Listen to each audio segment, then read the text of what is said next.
Vous partager la présentation, on va la suivre ensemble. Comme le disait Lilian, on reviendra sur les questions en fin de présentation. Ça va être assez rythmé parce que sur la cybersécurité, il y a pas mal de choses à dire. Donc de suite, je m'occupe de partager cette présentation.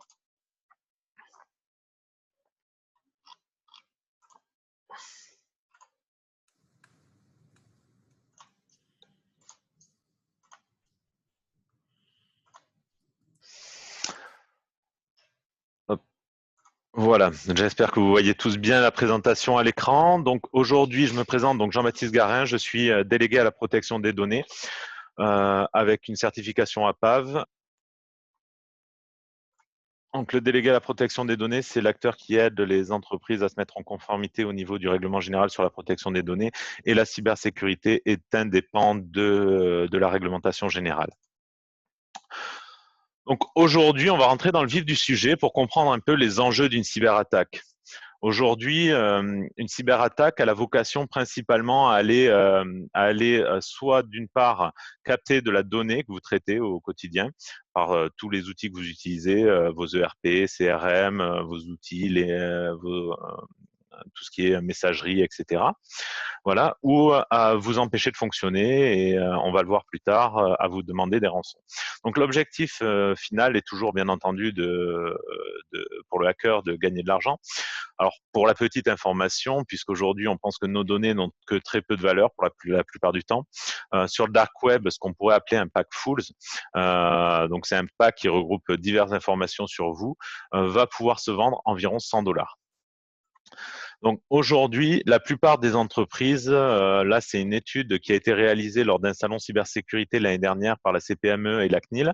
Aujourd'hui, 41% des entreprises interrogées ont déjà subi une ou plusieurs cyberattaques. On en parle très peu autour de soi quand on est victime, mais la plupart des entreprises ont été victimes et la plupart des entreprises seront victimes de cyberattaques avec des chiffres, hein, juste pour l'anecdote, la crise Covid, on a vu une augmentation de plus de 1500%, 2500% de cyberattaques en plus.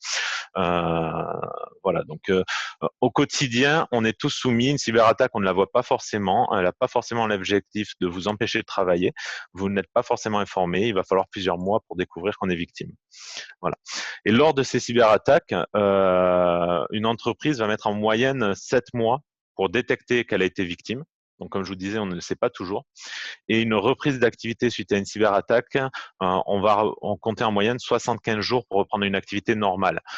Simplement, une cyberattaque, demain, c'est j'arrive au travail, l'ensemble de mes ordinateurs ne redémarre plus. Ça va être l'ensemble de mes bases de données ont été captées et ont disparu.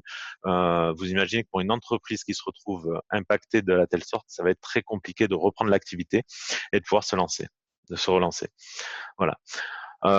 Une des cyberattaques qu'on verra après par la suite plus courantes, c'est ce qu'on appelle les rançongiciels. Ce sont des petits logiciels qui ont vocation à crypter votre informatique, alors chiffrer exactement.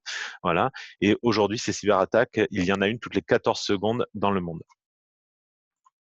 Alors, les principales typologies de cyberattaques. On va avoir une des plus courantes qui va être le phishing. Le phishing, et comme son nom l'indique, l'objectif, c'est de capter vos données par le biais d'un mail frauduleux ou autre. 73% des entreprises y ont été exposées au moins une fois. Voilà. Ensuite, ce que je vous disais tout à l'heure, les crypto-ransomware, les ransomware, donc 16% des attaques, on voit une petite image, vous ouvrez votre ordinateur et là, directement, vous tombez sur un système de chat avec le hacker qui va vous demander de payer une rançon pour pouvoir récupérer l'ensemble de vos données. Voilà, alors c'est très bien fait, les hackers sont souvent très cordiaux, mais ils vous expliquent comment aller capter de la crypto-monnaie pour pouvoir ensuite récupérer vos données. Voilà. Donc les crypto-ransomware et puis ensuite on va avoir tout un tas d'attaques. Hein, donc là on va trouver des spyware, des petits logiciels espions, des systèmes qui vont analyser ce que vous tapez au clavier de votre ordinateur. Et le plus souvent, ce que vous tapez le plus souvent sur votre ordinateur au clavier, si vous n'en avez qu'un, c'est votre mot de passe. Et votre mot de passe va permettre de déverrouiller vos comptes. Voilà, donc on va avoir les AdWords, on va avoir donc là la présentation vous l'aurez hein, au terme, hein, donc je vais assez vite, mais vous allez avoir les dialers ou autres, vous allez pouvoir retrouver les chevaux de Troie. Alors je resterai un petit peu plus sur les chevaux de Troie. C'est un système qui va s'installer sur votre ordinateur, qui va ouvrir une porte au hacker, qui va pouvoir prendre le contrôle de votre ordinateur, de la webcam, qui va pouvoir installer des logiciels malveillants, qui va pouvoir aller capter de la donnée. Voilà. Donc, ils sont très difficiles à détecter et le fait d'avoir un antivirus n'est pas garanti de ne pas se faire hacker. Voilà. Alors, il y a une autre attaque en ce moment au niveau des entreprises qui est en forte progression, c'est ce qu'on appelle l'arnaque au président. Les hackers, de plus en plus, déploient des méthodologies intelligentes pour pouvoir arriver à leur fin. Donc la fraude au président, mais comme je vous l'avais vu précédemment, le hacker va réussir à prendre le contrôle d'outils comme votre messagerie. Il va aller analyser votre entreprise, donc l'organigramme, qui paye les fournisseurs, comment vous communiquez entre vous, quelles sont les actualités de votre entreprise. Je dirais par exemple, mais la comptable a eu un petit incident de voiture, bon voilà, etc. Il va se servir de tous ces éléments pour monter une escroquerie en se faisant passer généralement pour le président, comme son nom l'indique, ou le dirigeant de l'entreprise, afin de demander le versement d'argent via le règlement d'une prestation ou autre. Euh, alors c'est très très très bien fait. Donc la phase 1, l'escroc va obtenir les informations et les documents de l'entreprise, donc via un cheval de Troie ou par exemple via un appel à l'entreprise. L'objectif est bien entendu de connaître l'organigramme de l'entreprise, comme je vous disais, et l'escroc sous couvert d'une opération souvent confidentielle ou urgente. Oui, j'ai besoin très rapidement que vous régliez cette facture parce qu'on a un audit confidentiel la semaine prochaine pour le marché de telle société. En pré-audit, on fait ça. Il ne faut pas que ça se sache. Donc, merci de garder la discrétion et très rapidement de réaliser le virement vers le RIB qui est ci-joint. Voilà. Si vous ne répondez pas et si la personne ne répond pas, ça va pouvoir aller plus loin avec des menaces, de l'intimidation ou autre, puisque le hacker ayant pris le contrôle du réseau va pouvoir avoir accès à des données et faire pression sur la personne. Donc aujourd'hui, par exemple, on a certaines entreprises, là on cite une société industrielle de 50 personnes qui s'est fait comme ainsi escroquer 500 000 euros, voilà, via 4 virements frauduleux en moins de 48 heures. C'est arrivé dans l'Est de la France, une entreprise pharmaceutique où la comptable a fait plusieurs virements comme cela. Derrière, c'est l'ensemble aussi du réseau de l'entreprise qui a été contaminé et l'arnaque s'est estimée à plus de 20 millions d'euros et est allée jusqu'au suicide d'un des comptables qui a subi la pression de sa direction. Voilà. Donc comment dire, les dommages sont très importants. Ils peuvent être humains, ils peuvent être financiers. Voilà. Donc là, vous retrouverez, je vous laisserai la lire ultérieurement, mais le témoignage d'un dirigeant qui a subi une cyberattaque avec ses fichiers cryptés.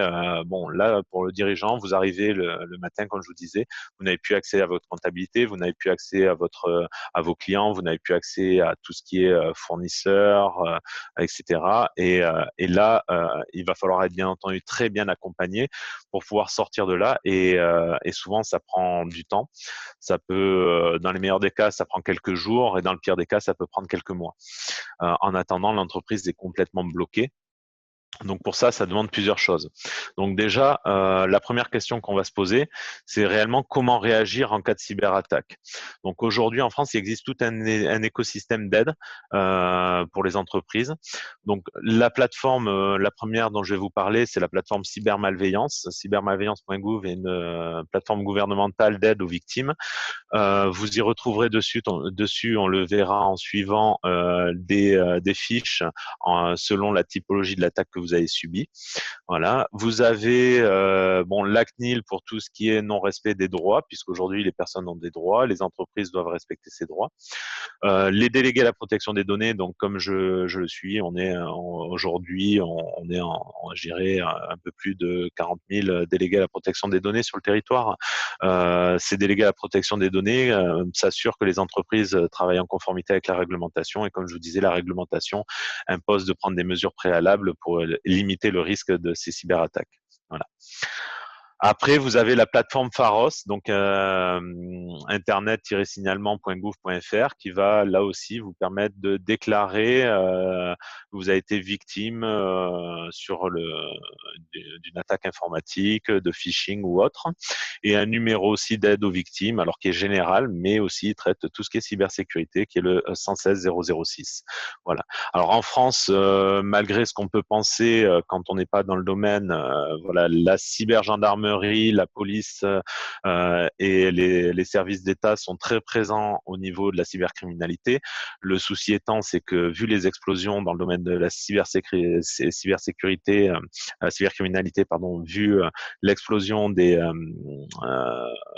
attaques, etc. Pour eux, il leur est très difficile. Ils se concentrent généralement sur les grosses attaques ou les gros impacts dans le cadre d'enquête. Voilà. En tout cas, dans tous les cas, en cas de cyberattaque, première chose qui est recommandé de faire, déjà, c'est de déconnecter son périphérique d'Internet. Alors, je ne parle pas forcément d'éteindre le matériel, parce que la deuxième chose à faire, c'est de relever ce qu'on appelle les constatations. Donc là, relever les constatations, c'est vous faites des impressions d'écran, vous allez chercher l'information que vous pouvez capter qui pourra aider à l'enquête. Alors pour ça, vous pouvez vous faire bien entendu aider d'une part par votre informaticien classique, qui pourra vous aider, lui, déjà à faire les premières constatations, mais aussi d'aller déposer une plainte en gendarmerie ou en commissariat de police. Bon, le plus proche de votre entreprise. Sachez que en Occitanie, vous avez l'adresse mail sécurité.économique-occitanie@gendarmerie.intérieur.gouv.fr qui est là pour répondre à cela. Dans tous les cas, si vous arrivez en gendarmerie qui vous disent on ne sait pas, sachez que la brigade est basée, pour l'Occitanie, à Cugnot, et que vous pouvez leur dire que vous avez l'information et à eux de se renseigner sur le service en question. Ensuite, vous pouvez aller déclarer les incidents sur cybermalveillance.gouv. Et si des données personnelles sont concernées par l'incident, vous êtes fait hacker la base client ou des personnes ont eu accès à votre système informatique, vous avez là par contre une obligation, c'est de le déclarer sous 72 heures auprès de la CNIL. Donc directement sur le site de la CNIL, vous avez une rubrique notification d'incident de violation de données à caractère personnel. Et là, vous allez devoir signaler l'incident et la CNIL sera là aussi pour vous accompagner dans la résolution et aussi de trouver les mesures pour éviter que ça se reproduise. Voilà. Alors, la plateforme cybermalveillance, comme je vous disais, dessus, vous allez trouver ce qu'on appelle des fiches réflexes. Alors, ces fiches réflexes, vous avez plusieurs fiches réflexes. Une pour l'arnaque aux fausses supports techniques. Alors là, typiquement, vous recevez un mail de Orange, France Télécom ou autre, vous demandant d'avoir accès pour des informations en ligne. Voilà, nous sommes la plateforme technique, on va vous accompagner, etc. Bon, l'objectif étant de capter de la donnée et pouvoir aussi déployer une cyberattaque derrière. Les attaques en déni de service, vous allez avoir le chantage à l'ordinateur ou à la webcam prétendu piraté. Alors ça, on a tous été victimes de ce chantage. Je pense qu'on a tous reçu les emails et ceux qui ne pensent ne pas l'avoir reçu, c'est passé certainement en spam. Ce chantage où la personne dit avoir pris des images de vous en train de regarder des films pornographiques ou autres, sachez que c'est commun, on le reçoit tous, c'est des chaînes d'envoi.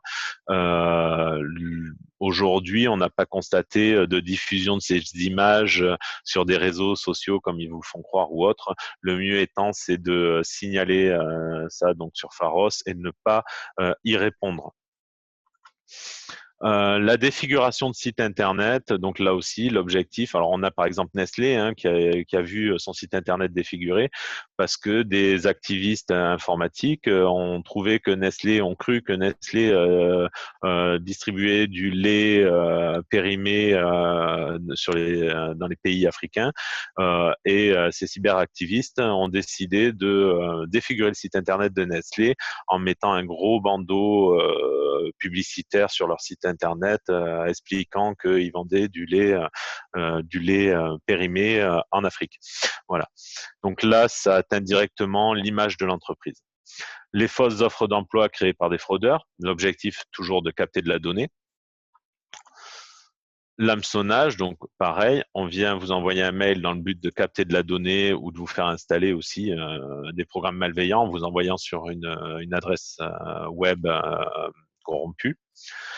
Le piratage de compte. Alors là, c'est le piratage de compte le plus simple, hein, c'est de capter votre mot de passe et sachant que vous le verrez, mais un mot de passe inférieur à 12 caractères, la technologie nous permet, sans même connaître l'individu, de craquer le mot de passe en quelques secondes.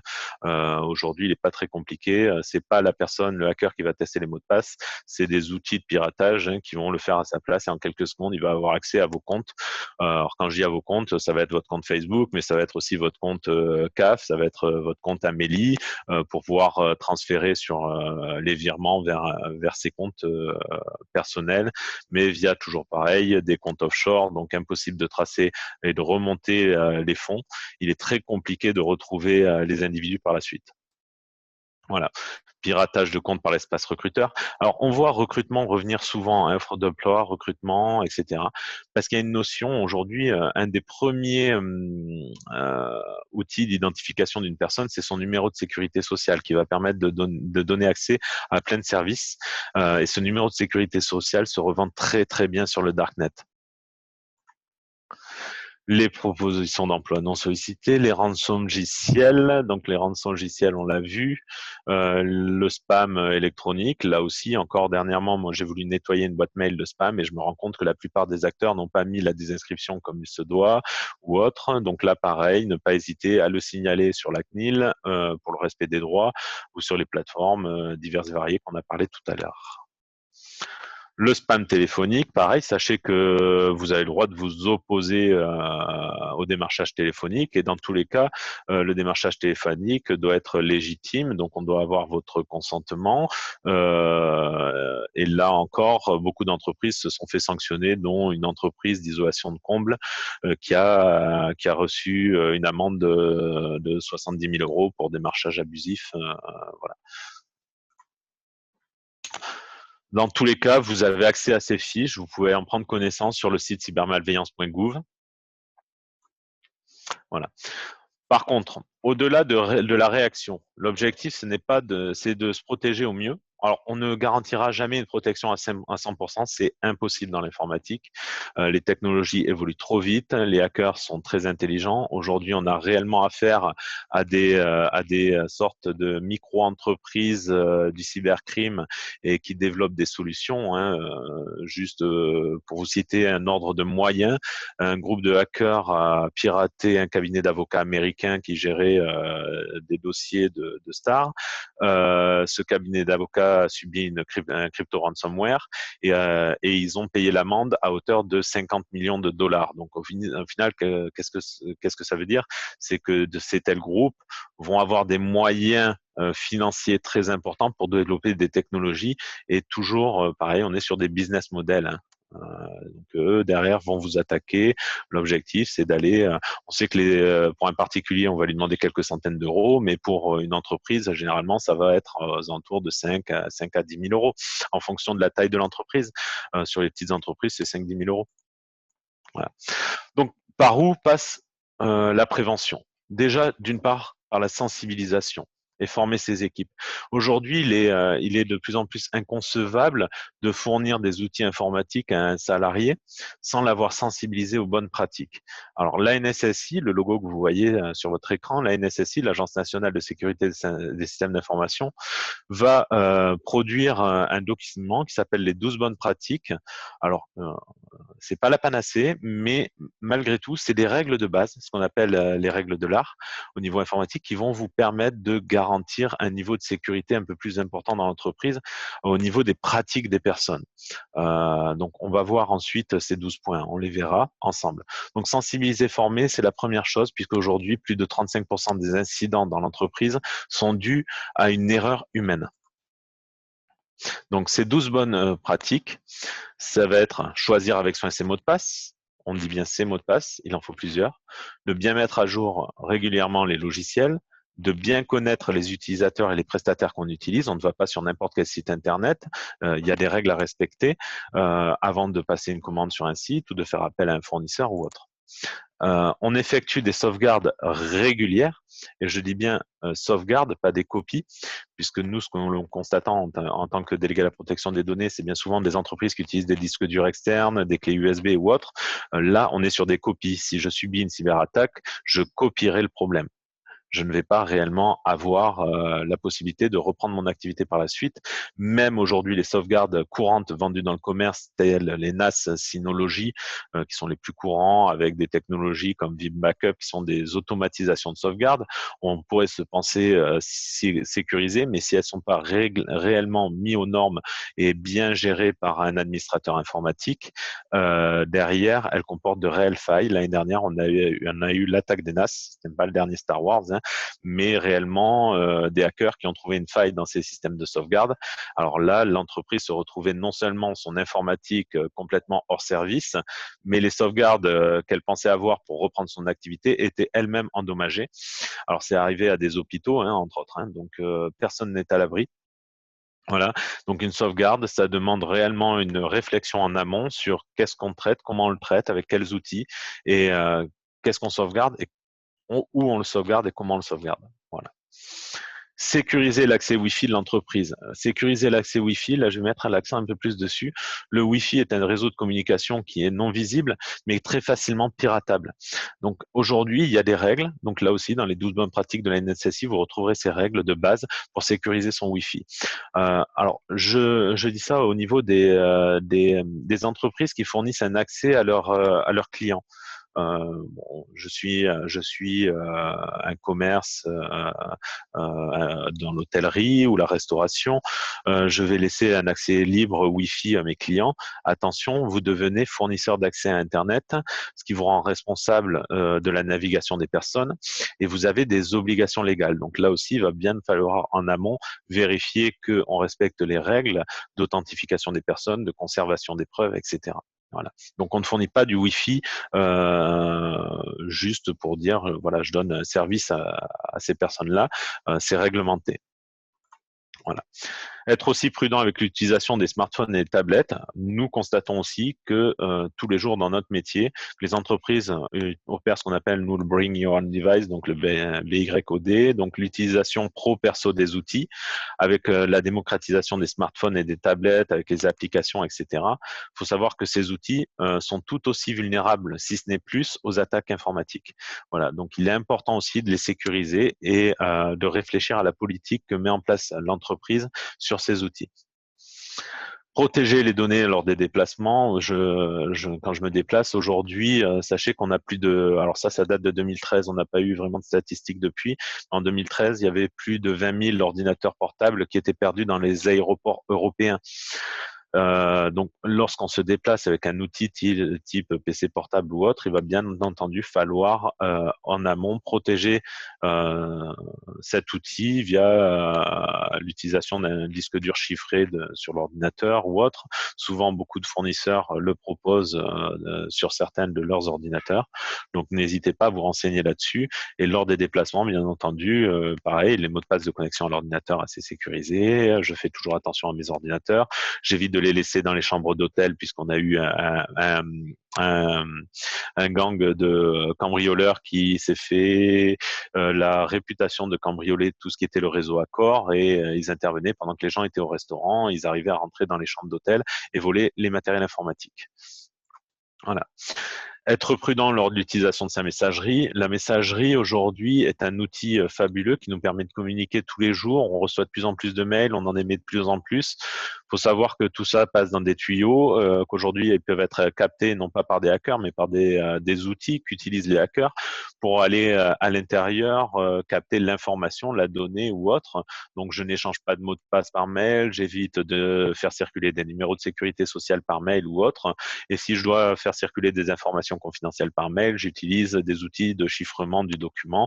Donc là, vous retrouvez aussi toutes les fiches pratiques ou autres qui vous expliquent comment faire sur la NSSI. Télécharger les programmes sur les sites officiels des éditeurs. Donc là, pareil, j'évite de télécharger n'importe où. Quand je veux un outil Microsoft, je vais sur Microsoft pour éviter de télécharger toute une suite que je n'aurais pas souhaité. Je fais attention lors de mes paiements sur Internet. Je favorise des méthodes de paiement type 3D Secure et surtout, je me rapproche même en tant qu'entreprise de mon banquier qui, lui, va proposer tout un panel de solutions de sécurité pour tout ce qui est paiement en ligne. Voilà, pour éviter justement d'être victime ou que mes bénéficiaires, mes clients soient victimes par ma faute de leur piratage de leur compte en banque. Voilà. J'évite les usages pro-perso, donc ça on en a un petit peu parlé, mais pareil, quand j'utilise un outil personnel à des fins professionnelles, je mets en danger l'entreprise, puisque je ne vais pas avoir les mêmes pratiques et les mêmes sécurités.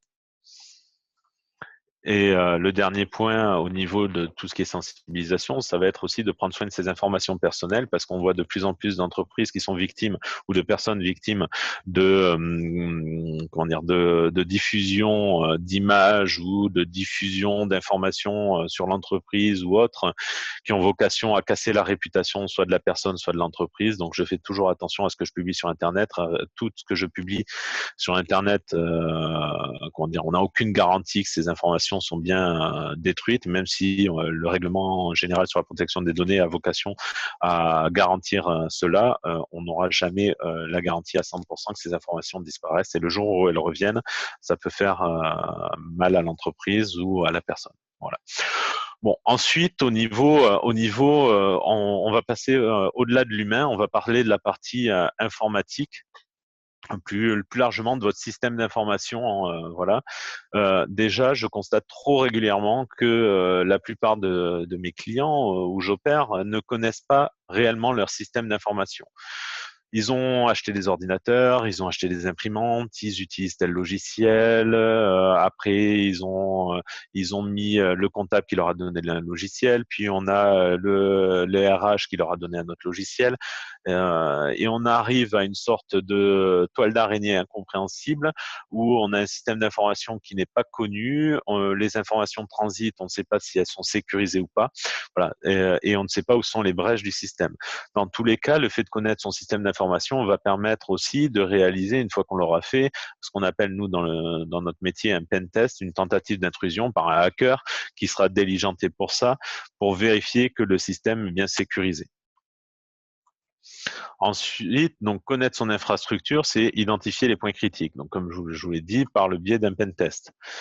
Voilà. Identifier les bases de données et leurs caractéristiques. Bien entendu, les bases de données, il va falloir que j'y prête une attention particulière. Non seulement parce qu'elles sont soumises à une réglementation, je reviens dessus, qui est la réglementation générale sur la protection des données, voilà, que je dois appliquer dessus. Et cette réglementation, elle est fonction de la typologie de données. Est-ce que c'est des données professionnelles ou des données personnelles? Sur les données professionnelles, je dirais, ça impacte votre entreprise sur son fonctionnement. Les données personnelles, vous avez une obligation légale à savoir où elles se situent, comment elles sont conservées, quelles sont ces données, etc. S'assure aussi de la conformité de la sous-traitance. Pourquoi? Parce que si vos sous-traitants aujourd'hui ne sont pas conformes, n'ont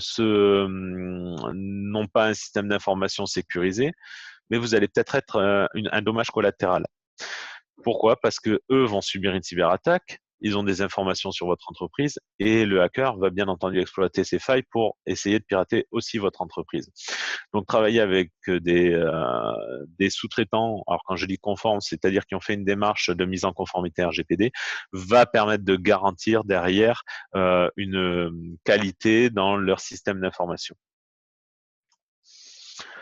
Sécurisation, identifier, tester les mesures de sécurité. Alors, on parlait du plan de reprise d'activité ou de la sauvegarde. Nous, on préfère parler de plan de reprise d'activité. En cas d'incident, qu'est-ce qui se passe? Comment je reprends mon activité? Mais ces mesures de sécurité, elles sont obligatoirement testées. Parce que demain, si vous ne testez pas ces sécurités, il est fort probable que vous ne pourrez pas repartir en totalité parce que vous n'aurez pas en amont prévu une incompatibilité entre deux systèmes ou autre. Donc, il est important quand même de tester ces mesures de sécurité. Voilà. et administrer, suivre, améliorer constamment. Les technologies évoluent. Tous les mois, on a de nouveaux outils. Tous les mois, on a de nouvelles technologies qui sont exploitées par les entreprises. Si on ne s'améliore pas et si on n'administre pas ce réseau, ce système d'information, il est fort à parier que dans un an ou deux, il est totalement obsolète et vous serez victime de cyberattaques. Donc, j'ai parlé assez régulièrement dans cette présentation du règlement général, le règlement général sur la protection des données. Vous en avez tous plus ou moins entendu parler. Vous avez tous plus ou moins eu les bonnes informations. Alors là, je remets ma casquette de délégué à la protection des données avec une certification APAV qui est aujourd'hui la seule garantie d'avoir une personne qui a été formée au domaine. Donc, le code de la protection des données, il s'applique à l'ensemble des établissements européens, que ce soit entreprises, associations, collectivités. Ce règlement, il impose plusieurs choses. Déjà, aujourd'hui, il est impossible de lancer une entreprise, une association sans se conformer à cette réglementation. L'article 1er, je le lis là, désolé, je fais un peu de lecture, mais l'informatique doit être au service de chaque citoyen. Son développement doit s'opérer dans un cadre de coopération internationale. Elle ne doit pas porter atteinte à l'identité humaine, aux droits de l'homme, et ni à la vie privée, ni aux libertés individuelles et publiques. Donc, ce règlement, en fait, va permettre, ça va être un atout, on en parlait tout à l'heure avec Lilian, même une petite entreprise. Moi, j'ai des agences immobilières où j'ai 3 personnes qui ont mis en œuvre le règlement. Ce n'est pas forcément complexe. C'est complexe quand on n'a pas l'information, quand on n'est pas accompagné. Mais se mettre en conformité avec le règlement, c'est sécuriser son système d'information, c'est améliorer son image auprès des bénéficiaires de services, donc les clients ou autres. Voilà. Et surtout, vous allez pouvoir avoir une réelle politique informatique et stratégique au niveau de votre établissement, puisque vous avez constaté qu'à certains endroits, vous perdez peut-être du temps à utiliser des solutions qui ne sont pas optimisées ou autres, et qui en plus comportent des risques de sécurité. Voilà. Donc, alors là, je vous parle de concret, hein, moi, ce que je constate aujourd'hui systématiquement sur le terrain. Voilà. Donc, qu'impose cette réglementation? Vous êtes tenu d'avoir toute une documentation légale. Alors, la CNIL, aujourd'hui, qui est la Commission nationale informatique et liberté, c'est elle qui va contrôler et veiller au respect de ce règlement par les entreprises, et les collectivités et les associations.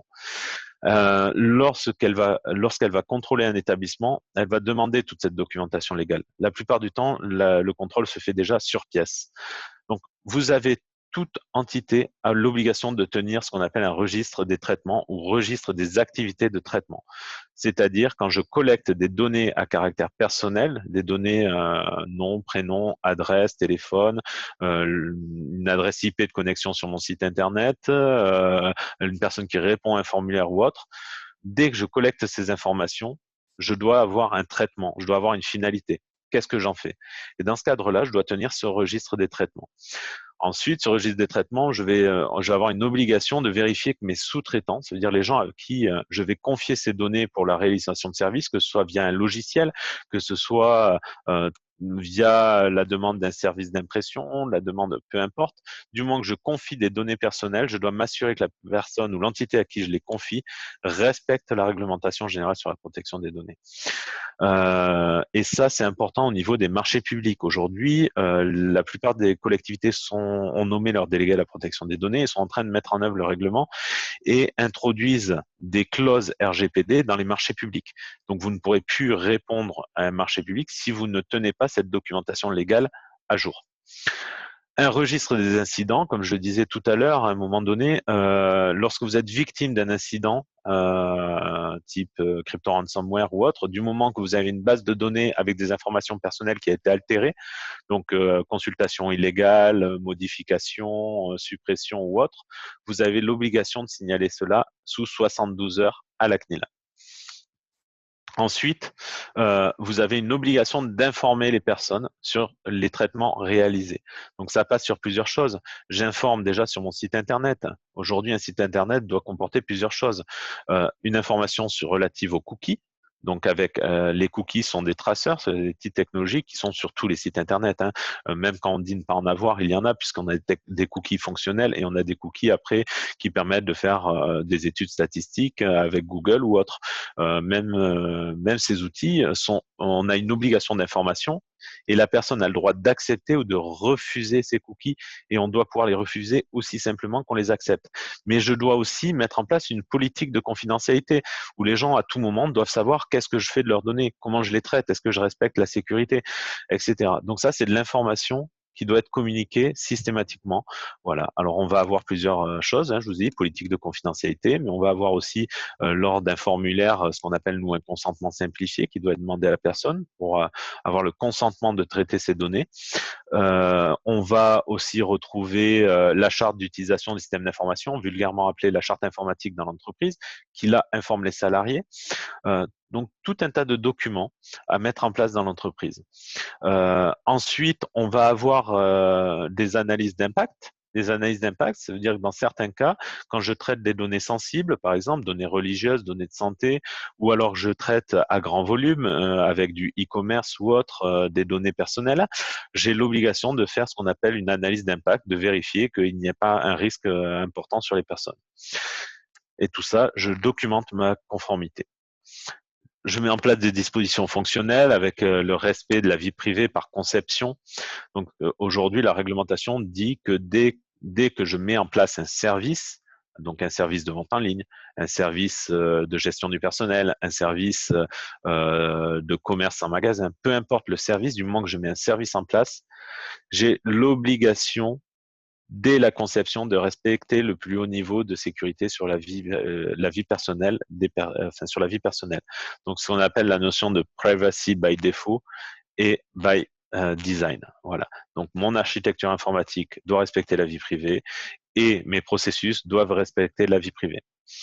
Je sécurise mon système d'information, processus de gestion des droits. Les personnes ont des droits. Ça veut dire que demain, un de vos clients vous demande d'avoir accès à l'ensemble des informations que vous avez en votre possession sur lui. Mais vous avez l'obligation de lui répondre et dans un délai de 30 jours.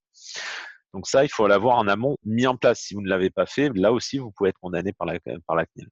Voilà. Donc, gérer les archives. Aujourd'hui, en France, aucun document, aucune donnée ne peut être conservée à vita aeternam.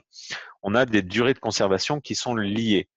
L'exemple typique, vous avez un prospect. Un prospect, vous ne pouvez conserver ces informations que durant une durée de 3 ans. Et cette durée est rallongée à chaque fois que j'ai un contact avec cette personne.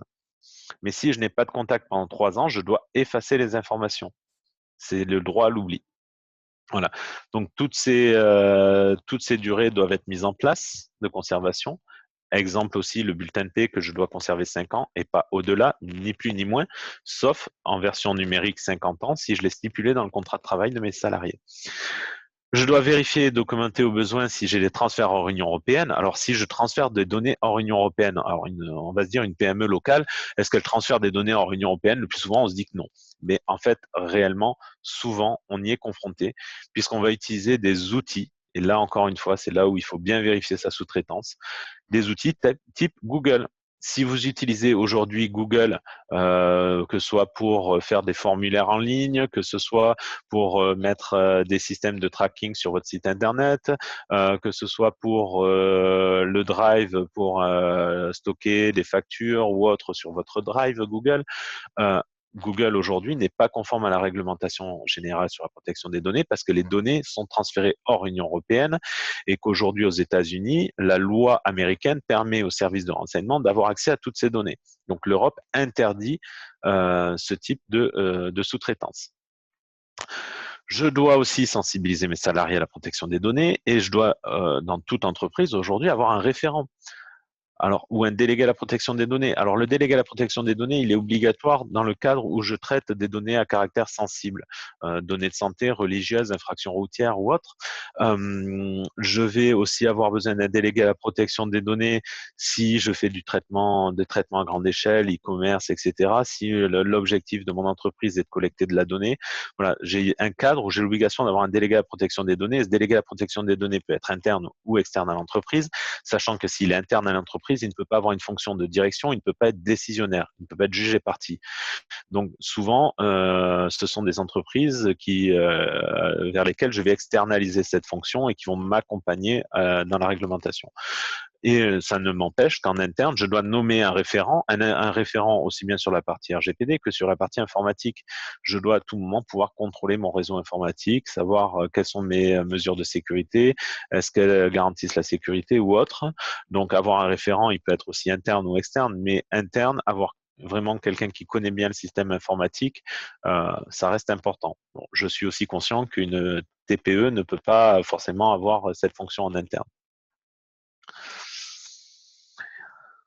Performance management, donc là c'est aussi, il faut toujours chercher des axes d'amélioration, suivre ces fiches de traitement parce que les traitements évoluent, on a de nouveaux services, on met en place une chaîne YouTube, on fait voilà, il va falloir faire vivre tout ça, il va falloir le documenter dans ce registre des traitements.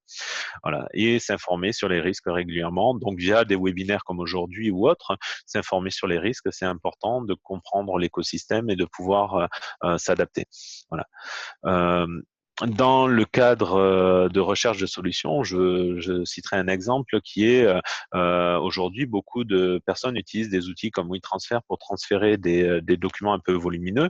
Mais sachez que encore une fois, en France, on a souvent des éditeurs et des solutions concurrentes qui existent, qui sont tout aussi performantes et qui vous garantissent aussi une gouvernance européenne et une sécurité européenne. Par exemple, pour WeTransfer, vous avez un outil qui s'appelle Smash, qui permet de faire exactement la même action, sauf qu'à la différence, c'est que le data center, Smash va automatiquement choisir le data center référencé le plus proche de votre entreprise. Voilà. Donc, j'ai fait le tour. C'est assez succinct et rapide. On n'a qu'une heure. Donc, voilà. Je garde un peu de temps pour tout ce qui est questions-réponses. Donc, je vais passer la main pour conclure avant les questions-réponses à Lilian s'il a des petites choses à préciser. Non, je pense que vous êtes allé ça a été très clair, très dense et très clair. Donc, je pense qu'effectivement, les gens apprécieront d'avoir la présentation par la suite, parce que effectivement, il y avait de quoi dire et de quoi faire. Alors, en matière de cybersécurité, je vous coupe, excusez-moi, Lilian, c'est vrai que on est dans un domaine très vaste. L'objectif était de couvrir un maximum de tous les pans en moins d'une heure. Vous retrouverez la présentation, oui, comme le dit Lilian, et vous pourrez aussi demander plus d'informations par la suite. Hein. Pas de souci. On est là pour ça. Allez, Lilian, on est parti pour les questions, si vous en avez.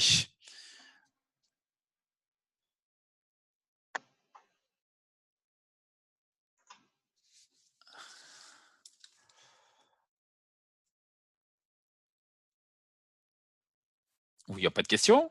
Ok, allez.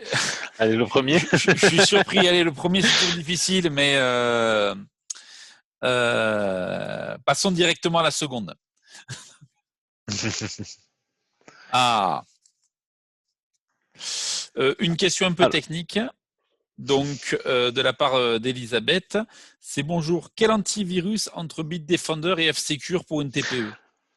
Alors, nous, alors je vais pas vous faire une réponse de Gascon, mais ce qui est en termes d'antivirus, déjà, il faut remettre les choses dans le contexte. L'antivirus aujourd'hui ne garantit pas la sécurité de votre système informatique. Hein. Il va peut-être détecter pour les meilleurs entre 30 et 40% des virus si vous mettez bien la base de données à jour. Dans tous les cas, Bitdefender dernièrement a été déclaré comme numéro 1 par une plateforme internet comme étant l'antivirus le plus efficient dans le domaine. Je dirais qu'il n'y a pas de réalité. Déjà, un antivirus, il va falloir qu'il s'adapte à votre organisation. Qu'est-ce que vous voulez en faire? Qu'est-ce qu'il faut sécuriser? Donc tout ça, c'est des questions un peu techniques, mais dans tous les cas, déjà, que ce soit F-Secure ou Bitdefender, d'avoir une solution officiel, ne pas utiliser un Avast gratuit, par exemple, qui va aller transférer vos données justement parce que il faut bien qu'ils aient un business model. Donc, utiliser une solution payante reconnue comme F-Secure, Bitdefender, on va avoir Panda, Sophos, on va avoir tout un écosystème. Après, je dirais que c'est en fonction de l'utilisation qu'il faut s'adapter. Donc, n'hésitez pas à demander conseil auprès de votre référent informatique pour dire en fonction de votre architecture informatique quel est le meilleur antivirus pour vous. Voilà. J'espère Allez, que j'ai répondu. oui, Bonjour, je vous venez de pense. parler de Smash. Allez, on y va, oui. Je vous l'ai dit. Bonjour, vous venez de parler de Smash. Vous l'écrivez comment pour utiliser à la place de WeTransfer? Alors, Smash, c'est S-M-A-S-H. S-M-A-S-H, comme ceci. Voilà. Oui, c'est une solution intéressante qui permet justement d'éviter de laisser traîner des données hors Union européenne. Tout à Et fait. Donc, c'est une start-up lyonnaise. et qui est tout aussi pratique, j'ai envie de dire. Et l'adresse mail, le site web exact, au cas où, c'est from, donc F-R-O-M, smash, S-M-A-S-H.com. Ensuite, quel risque a-t-on en cas de non-respect involontaire? Alors là, c'est très clair, hein. Le fait de ne pas avoir précédé aux mesures préalables à la mise en conformité au règlement, c'est 2% du chiffre d'affaires ou jusqu'à 20 millions d'euros. Donc là, clairement, la CNIL est intransigeante. On ne peut pas dire que je ne savais pas que la réglementation existait. La réglementation est là. Il y a eu beaucoup de communication dessus.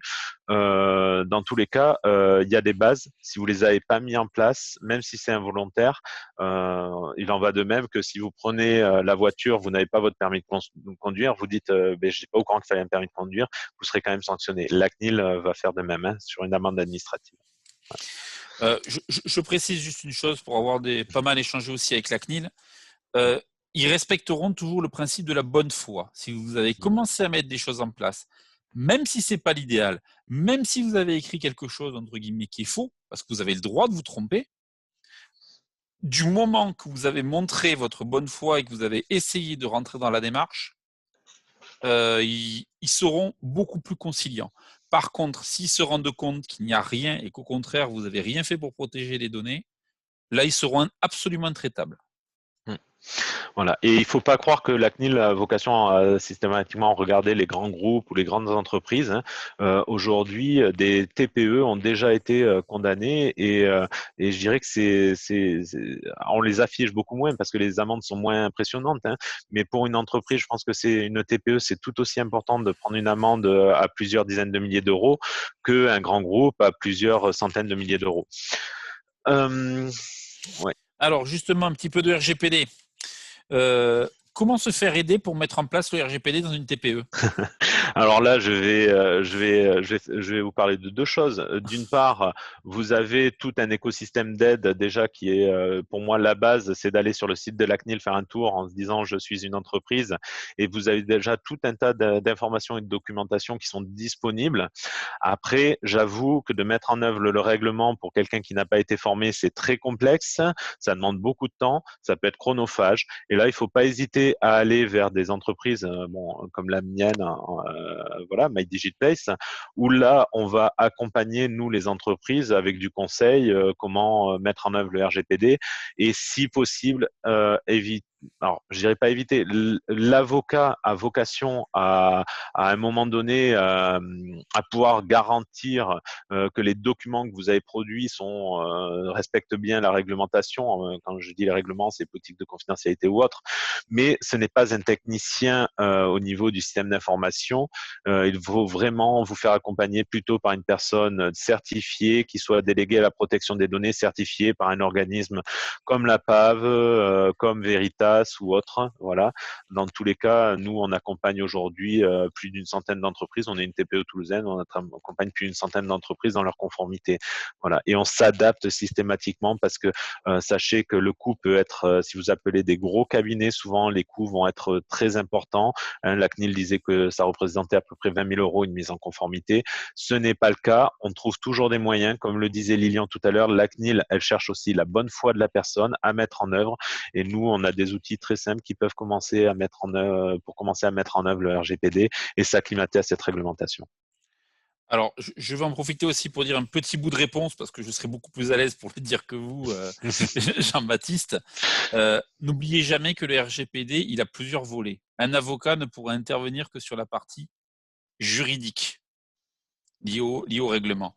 Il y a une partie sécurité, il y a une partie infrastructure informatique, il y a une partie SI que quoi qu'il arrive, l'avocat ne fera pas. Donc, ce qui veut dire qu'automatiquement, si vous voulez passer par un avocat, pas de problème, mais il faudra qu'il y ait un binôme avec une autre structure qui va vous aider à gérer la partie vraiment informatisation et système d'information. Sachant qu'une entreprise comme la nôtre, aujourd'hui, nous, on a toute la partie SI, on vient vraiment de la partie informatique, processus, etc. Donc ça, on va pouvoir accompagner. Mais en plus de ça, notre entreprise s'appuie sur 2 juristes en master de droit du droit du numérique qui, eux, vont déjà amener de la documentation légale d'un très haut niveau.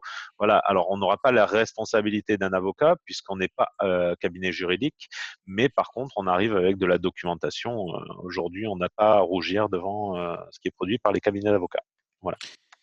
Et je vais être très honnête, beaucoup de cabinets d'avocats, c'est pas les avocats directement qui le font, mais certains juristes spécialisés. Tout à fait. Donc, voilà. Une question très intéressante par rapport à ce que vous disiez tout à l'heure. Concernant le RGPD pour les entreprises unipersonnelles, on est obligatoirement juge et partie. Alors oui, mais alors la notion de juge et partie se prévaut pour le délégué à la protection des données. Dans tous les cas, ce délégué est obligatoire si vous traitez des données de santé ou autres, et il peut être externalisé. Cette notion d'externalisation est importante parce que une personne qui est seule va pouvoir, comme c'est le quotidien de tous les dirigeants unipersonnels, avoir plusieurs casquettes dans son entreprise, mais il peut nommer en externalisation une personne qui saura l'accompagner sur ces questions spécifiques et être DPO auprès de la CNIL pour son entité, voilà, sans être jugé parti. Voilà. Comment la CNIL vient nous contrôler? Alors, je peux me permettre de dire un point, et parce que c'est mon fer de lance. Oui, allez-y. Dites-vous que le premier point, effectivement, un des premiers points, et on le sait qu'il y a déjà des contrôles à distance, ça va être la conformité du site Internet au RGPD. Je dirais, aujourd'hui, la CNIL, c'est plus de 17 000 plaintes par an. Donc les plaintes, elles viennent beaucoup de la navigation Internet, à une personne qui voit que le service ne mène à rien, que je suis pas content d'un service ou autre. Ces plaintes, la plus simple pour la CNIL, ça va être d'auditer déjà le premier, ce qui est visible de l'entreprise. Donc, ça va être votre site internet, ça va être aussi, ils travaillent par le biais de vos sous-traitants. Ça veut dire qu'avant d'aller sur la personne qui soupçonne de ne pas respecter la réglementation, ils vont s'adresser au réseau de sous-traitants.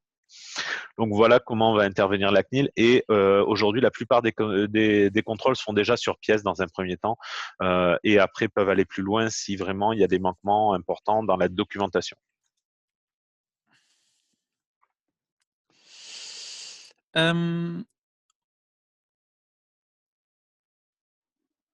Donc une remarque là pour le coup, on est tous condamnables. Question auprès des notaires, impossible de respecter le RGPD, ça fait peur. Alors, je dirais pas ça. Moi, au niveau des notaires, donc je suppose que la personne est notaire. Non, la personne est dans l'immobilier. Donc voilà. Dans l'immobilier, d'accord. Alors, en fait, le notaire a un statut à vérifier sur mes juristes, mais c'est une très bonne question. Mais logiquement, il a un statut de responsable de traitement puisque c'est lui qui diligente une obligation et une finalité. Donc, l'agence immobilière va travailler avec un notaire qui sera lui responsable de traitement. C'est à lui de mettre en œuvre la réglementation. Bon, l'agence immobilière aussi, mais dans tous les cas, nous, quand c'est ce type de relation, on s'appuie sur un contrat de sous-traitance qui est disponible sur le site de la CNIL, qu'on a personnalisé en fonction de la sous-traitance et qui permet de normer qui fait quoi en cas de problème, en cas de devoir alerter la CNIL. Bon, dans tous les cas, les notaires ont une réglementation qui leur est propre. Ils font partie des rares personnes à pouvoir garder des documents à vita aeternam, c'est-à-dire au-delà des 100 ans, pour preuve, donc que ce soit au niveau du droit cadastral ou du droit archéologique. Voilà. Ok. On revient sur une chose que vous avez dite, effectivement. Dois-je obligatoirement effacer les clients dans mon fichier client si je n'ai pas eu de contact avec ces derniers depuis plus de 3 ans? Je vous dirais oui. Je vous dirais oui. Voilà, voilà, vous avez une adresse mail, un téléphone, des informations personnelles que vous n'avez pas le droit de conserver au-delà de 3 ans sans renouvellement de contact avec cette personne. Voilà. Alors, il y a peut-être certains cas de figure qui peuvent être le fait que vous pouvez garder le client au-delà si vous avez une garantie qui est en cours avec lui. Oui, alors s'il y a quelque chose en cours, tout à fait, puisque le consentement, il s'appuie sur plusieurs notions, soit le consentement éclairé de la personne, elle vous dit oui, je vous transfère mes données, vous pouvez les utiliser, soit par le biais d'un cadre contractuel, vous avez un contrat en cours avec cette personne, soit par le biais d'une obligation légale. Donc, si vous avez un texte de loi qui vous oblige à conserver ces données. Après, je mettrai une nuance au niveau de tout ce qui est prospection. Sachez que le règlement n'a pas vocation, comme je disais tout à l'heure à Lilian en off, le règlement n'a pas vocation à vous empêcher de travailler. Donc, aujourd'hui, si vous démarchez des professionnels dans votre domaine, vous n'avez pas l'obligation d'obtenir ce consentement éclairé. Vous avez le droit d'adresser une prospection auprès d'un professionnel identifié dans le cadre de vos activités. Alors, je vais simplifier. Je suis, moi, aujourd'hui, prestataire RGPD. Je n'ai pas de problème si j'ai l'information d'une personne qui est le DSI ou le responsable qualité d'une entreprise à lui adresser une communication. Je ne serai pas sanctionnable puisqu'il reste dans mon domaine d'activité. Oui, pour vous reprendre un exemple, on peut imaginer qu'aujourd'hui un maçon, enfin une entreprise qui a construit une maison pour quelqu'un, par rapport à la décennale, est complètement en droit de conserver. conserver les données pendant 10 ans. Oui, mais là, on est dans le cadre vraiment de la décennale, donc pour preuve. Donc là, forcément, voilà. Si on a eu une action, mais pour une personne, par contre, qui veut construire une maison et qui n'amène pas le projet à bout et qui ne signe jamais le devis, je conserve ces données 3 ans. Au bout de 3 ans, si la personne n'est pas revenue vers moi, je suis censé supprimer ces données. Alors, l'option Linux est-elle plus sûre? non. Un grand débat. Alors oui, pour ceux qui ne savent pas, donc Linux, parmi tous les systèmes d'exploitation, aujourd'hui vous avez Windows, vous avez Apple, donc vous avez Linux, vous avez des systèmes d'exploitation. Je dirais que c'est toujours pareil. Oui et non. La plupart des attaques développées par les hackers ont vocation à aller là où il y a le plus de ce qu'on appelle target, donc des cibles possibles. Donc, ça va être vraiment Microsoft et Apple qui vont être les plus ciblés. Maintenant, si vous avez un AS400, donc un système Linux ou vous avez du Linux que un hacker veut pénétrer votre système d'informatique, il trouvera les solutions. Il trouvera, c'est une question de temps. Même si aujourd'hui Linux apporte une plus-value par un fonctionnement qu'on appelle en citadelle, hein, avec vraiment le donjon qui sont mes données très confidentielles et mon système d'exploitation qui sont au cœur, avec tout un système de rempart avec différents niveaux d'accès. Aujourd'hui en informatique, je peux être victime même avec du Linux. Malheureusement, je pense qu'il n'y a pas de solution miracle. Mais c'est une des mesures qui peut quand même fortement limiter le risque. Quand même. Voilà, faut le dire. Voilà, et oui. Tac, tac, tac. Donc effectivement, beaucoup de gens qui posent la question sur l'accompagnement, ainsi de suite. Le coût, je pense que le coût, c'est un peu difficile de pouvoir le donner parce qu'aujourd'hui, il dépend beaucoup du travail qui est à faire et aussi des spécificités de l'entreprise. Hein. Alors, juste Lilian, avant de revenir sur ça, il y a une question qu'on a passée de voilà, quelles sont les amendes pour non-conformité? Les amendes, je le redis, ça peut aller de jusqu'à 4% du chiffre d'affaires ou 20 millions d'euros, voire pour si on n'a pas pris les mesures, mais qu'on n'est pas victime, mais qu'on n'a pas pris les mesures préalables, c'est 2% du chiffre d'affaires et 10 millions d'euros. Voilà. Alors pour ce qui est de l'accompagnement des tarifications, les tarifications d'accompagnement, elles sont vraiment spécifiques aux clients auxquels on est confronté, c'est-à-dire est-ce qu'on est sur un TPE, une TPE, une PME, une ETI, dans quel domaine d'activité, etc. Mais je dirais qu'au préalable, il y a des notions de base. Déjà, il faut qu'on connaisse le client et souvent ça passe par un audit. Et cet audit, en fonction de l'entité avec qui vous travaillez, nous, c'est 1 jour et demi pour le plus petit audit qui fait un point déjà sur où vous en êtes et qui permet aussi de se connaître et de mieux comprendre vos fonctionnements. Euh, Ça va jusqu'à des sociétés concurrentes qui vont proposer 10 jours d'audit. Donc les prix varient d'un peu plus d'1 millier d'euros jusqu'à plusieurs dizaines de milliers d'euros. Voilà. Pour ce qui est aussi de le faire soi-même, je dirais qu'aujourd'hui, pour une toute petite entreprise qui n'a pas de moyens, la meilleure solution, elle reste de prendre un outil logiciel d'accompagnement à la conformité. Hein. Donc, vous pourrez aller aussi sur notre site voir My DigiPlace Data Solution, qui est une des solutions qui existent, qui permet d'avoir une structure et de la documentation et des fiches techniques pour se mettre en œuvre. Voilà, avec derrière une petite formation d'une journée, on va déjà pouvoir avancer énormément sur le règlement. Voilà. Une remarque, question. Un référent, mais un référent n'est pas juge et partie, point d'interrogation. Alors, il y a deux choses. Alors, nous, on a deux notions. Quand je parle de référent, on est plutôt référent informatique, c'est-à-dire la personne qui connaît le milieu informatique. Quand on parle de règlement général sur la protection des données, il n'y a qu'une notion qui est inscrite dans le règlement, c'est la notion de délégué à la protection des données. C'est-à-dire, c'est la personne qui doit mettre en œuvre le règlement dans l'entreprise et qui est en lien avec le plus haut niveau de l'entreprise, c'est-à-dire la direction générale ou la présidence de l'entreprise, ou la présidence ou le délégué général de l'association, et qui va accompagner. Il ne peut pas être jugé parti parce que tout simplement, il ne doit pas subir de pression, parce que souvent les investissements peuvent être importants, surtout pour des grosses structures. Donc, il ne peut pas être jugé parti. Euh, Maintenant, un délégué à la protection des données, c'est un coût. C'est un coût, on ne va pas se le cacher, qui est assez élevé puisque c'est des niveaux licence master 2 du numérique, donc c'est licence 3.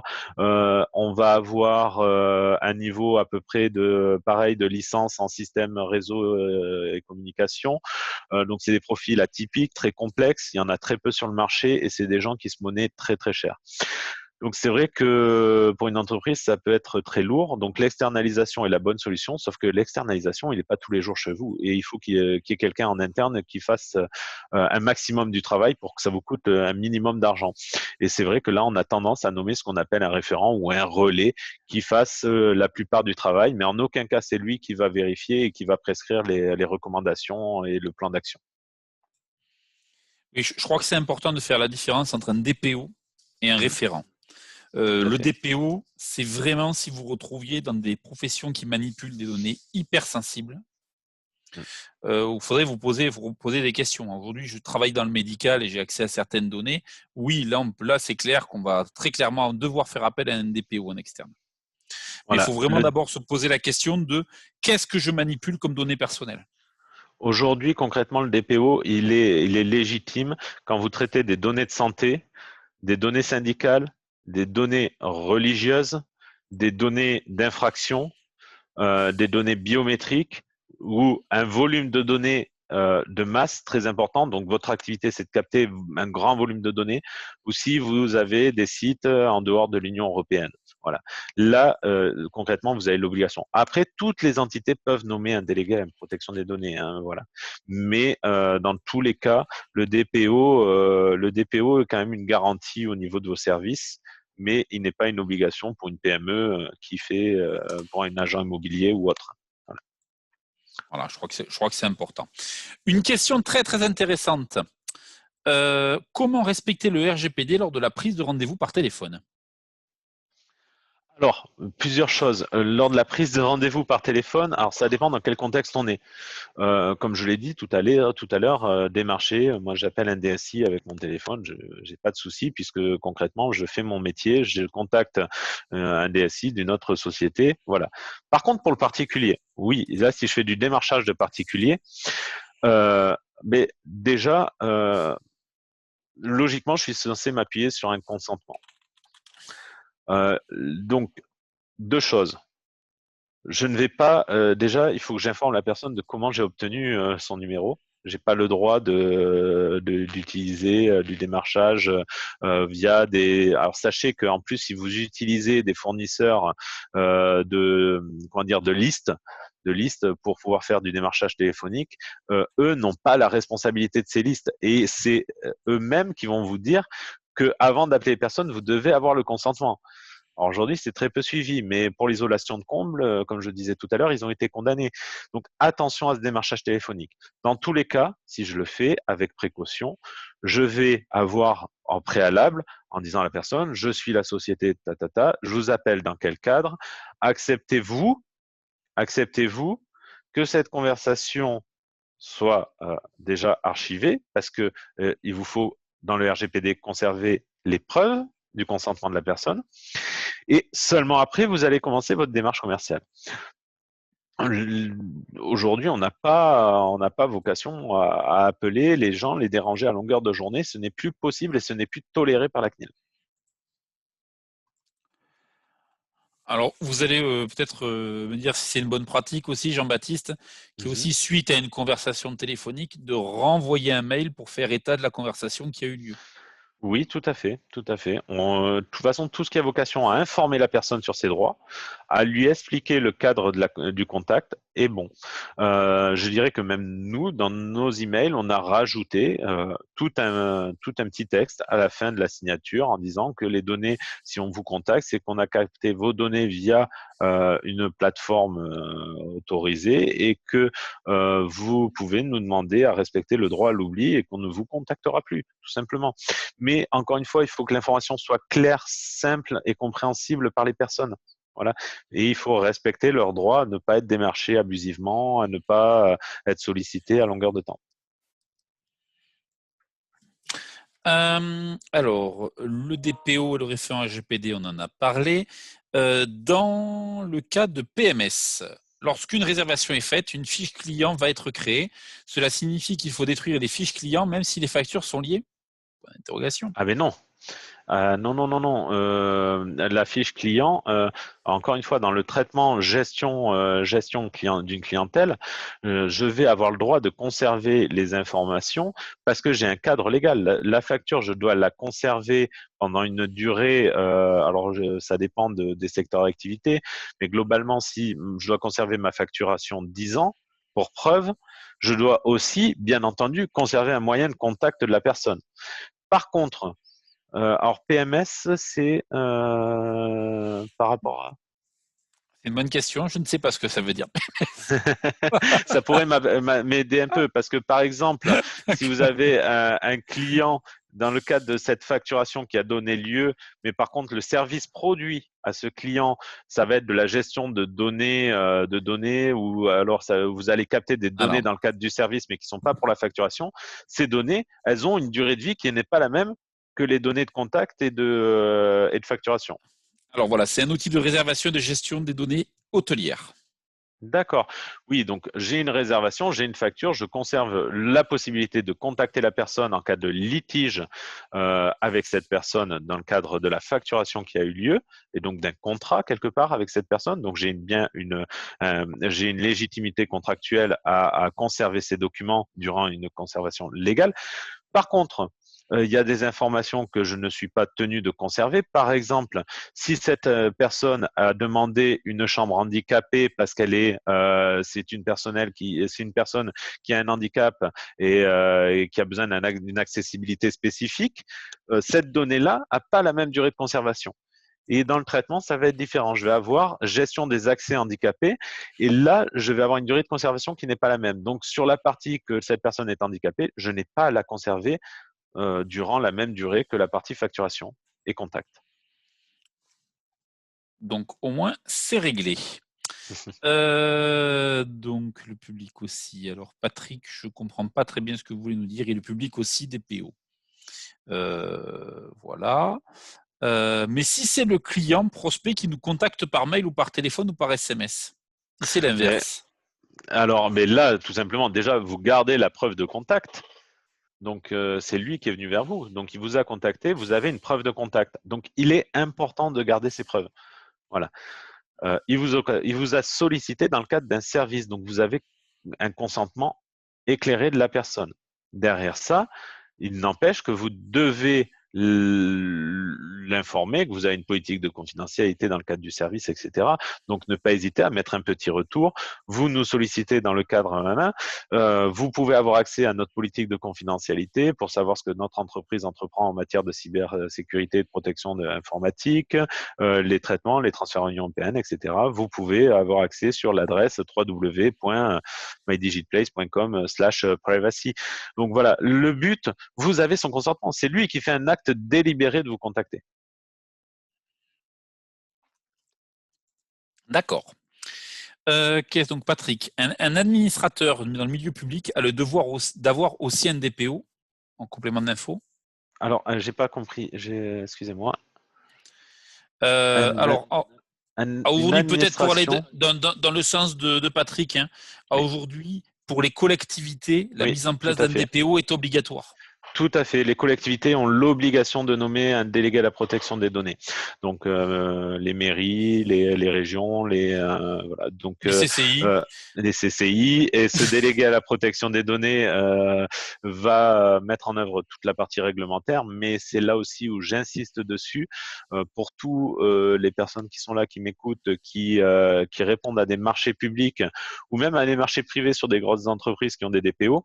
Sachez que les clauses vont être très claires aujourd'hui et ces entreprises vont vous demander de respecter la réglementation. Et sans quoi, vous serez automatiquement mis à la porte du marché. J'ai le cas d'un de mes clients avec Engie pour un logiciel. Engie souhaitait se doter d'un logiciel. Engie a audité ce client avec son service juridique, son service informatique, etc., pour vérifier la conformité à la réglementation. Déjà, chose qu'on voit, nous, je sais que les CCI, on le fait, c'est qu'on demande une attestation de conformité du RGPD aux entreprises sur les nouveaux marchés publics. Alors oui, alors attestation de conformité, elle n'existe. Alors aujourd'hui, on n'a pas d'organisme certifiant et Tout à attestant, fait. Mais on est dans mais la par logique contre, c'est un engagement. c'est ça, c'est la logique d'autodéclaration. Oui, Comme il faut qu'on demande à notre fournisseur et à tous nos fournisseurs s'ils sont conformes au RGPD, c'est dans cette logique-là. tout à fait, tout à fait. Alors nous, on va un peu plus loin. On fournit toute la documentation, c'est-à-dire les traitements réalisés par l'entité dans le cadre du marché, ainsi que les mesures de sécurité et de respect de la vie privée qui sont prises. Alors aujourd'hui, les attestations de conformité, aujourd'hui, on ne peut pas dire qu'une entreprise est conforme RGPD, ça n'existe pas. Certains organismes qui sont l'APAV, Securitas, et j'oublie toujours le dernier, dommage, je les aurais bien cités aussi. AFNOR. AFNOR, voilà, ont la qualité d'organismes certificateurs, mais ils certifient les compétences des délégués à la protection des données. Concrètement, j'ai aujourd'hui, moi, passé un certificat de compétences qui est valable pendant 3 ans, qui est pas facile à obtenir, je vous le garantis, et qui est délivré par la PAV. Ce qui me permet d'avoir légitimité quand j'interviens dans le cadre de DPO externalisé et que je réponds à une administration publique. Oui, effectivement, une certification n'existe pas, mais ce qu'on va beaucoup demander aux entreprises, et ça sera la même chose, ça va être le fait que, comme on est sur un système autodéclaratif, qu'ils déclarent bien qu'ils ont fait leur conformité ou qu'ils sont en cours de la faire. Tout à fait. Voilà. Mais vrai qu'aujourd'hui, des attestations de conformité ou des éditeurs de logiciels qui disent qu'ils sont conformes au RGPD, il n'y a pas vraiment de législation là-dessus. Non. Donc, il faut être très, très méfiant, Très notamment prudent, sur ouais. les offres commerciales qu'il y a, parce qu'aujourd'hui, il n'y a pas de label ou de processus réel de certification. Et aujourd'hui, nous, ce qu'on constate lorsqu'on fait l'audit des sous-traitants de nos clients, c'est-à-dire les logiciels qu'ils utilisent, on a plus de 90% des logiciels qui ont une page privacy et qui garantissent être conformes à la réglementation. Et je dirais que le plus connu, c'est toutes les suites Microsoft ou Google. Mais attention, parce que nous, quand on l'audite, non, ce n'est pas du tout conforme. Et aujourd'hui, plus d'une fois sur deux, les sous-traitants ne sont pas conformes à la réglementation. Oui, faut être très très prudent là-dessus. Et sachez qu'on n'en a pas parlé, Lilian, mais le lien de responsabilité. Si vous travaillez avec un sous-traitant non conforme, vous ne pourrez pas vous déléguer la responsabilité sur ce sous-traitant. C'est vous qui êtes tenu responsable car c'est vous qui avez décidé les moyens mis en place, qui avez choisi le sous-traitant. Oui, cette notion de chaîne de responsabilité, elle est très très importante. Alors après, effectivement, d'où l'importance aussi de leur demander s'ils sont conformes, parce que c'est ça qui pourra éventuellement un petit peu enlever votre responsabilité en disant mais moi je leur ai demandé, ils m'ont dit que oui. Mais quoi qu'il en soit, il ne faut pas oublier que c'est vous qui avez fait le choix de travailler avec telle ou telle entreprise. Tout à fait. Et donc ça, ça sera un des points en disant oui, bah, ok, ça n'a pas fonctionné, mais c'est vous qui l'avez choisi. Et on vous demandera sur quels critères vous l'avez choisi. Tout à fait. Je vous ai mis dans le chat le petit lien vers la questionnaire de satisfaction, pour que je puisse vous envoyer les éléments qui vont bien. Voilà, donc si vous n'avez pas d'autres questions, ben déjà on va remercier Jean-Baptiste pour son intervention. Merci à vous. On a bien dépassé parce qu'il y avait pas mal de questions. Et bien sûr, quand je vous enverrai le diaporama, vous aurez les coordonnées de MyDigitPlace et de Jean-Baptiste. Donc, si vous avez des questions complémentaires, n'hésitez pas à faire appel à lui. Merci à vous tous en tout cas et voilà, n'hésitez pas à revenir vers nous pour les questions complémentaires.